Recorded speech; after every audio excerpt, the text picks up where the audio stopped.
Welcome back to Color 10 News at 9 on the Z. Here's what's making news now. Alternative farming, growing hemp in Missouri, is now legal. There's a farm just outside of Mount Vernon that's farming and harvesting its hemp, and it has a one-of-a-kind machine that's helping them and other farmers grow hemp in the area. Our Melanie Chapman went to the Elder Farm and showed us this process. 5 acres of industrial hemp. 5,000 hemp plants here.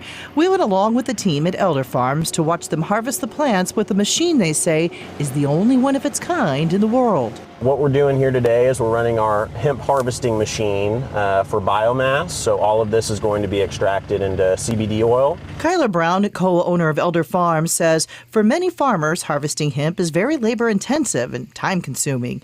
But with this machine, it saves them a lot of time and basically skips certain steps, like having to manually cut every single plant, chop off the branches, and hang-dry the plants, and risk losing their crop to mold. At Elder Farms, they put the hemp through a specialized freeze-drying process. And what that will do is instead of dealing with, a couple of weeks to up to a month of hang drying, it will remove all that moisture content within about 12 hours. So it dramatically speeds up the entire process.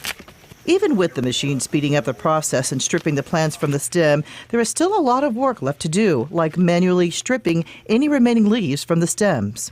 We're trying to find those crops that are going to benefit people's health. This 121-year-old farm has evolved throughout the years. This is the first time in a century they've been able to harvest hemp.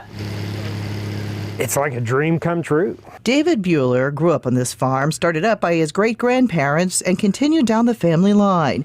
Farming dairy cows and struggling, David and his family decided it was time to look at alternative farming and started using the land to grow elderberries and turn them into products like syrup and CBD oil. Now they're expanding their production. What are we going to do today?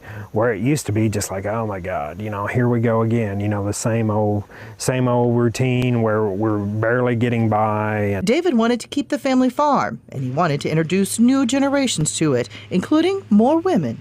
Women are very critical thinkers and problem solvers, so I feel like it brings a whole nother angle to farming. Not that men aren't, but I think if we work together, we can solve a lot of problems at the farm or just work together. And working together is exactly what they do, growing and producing new ways of farming.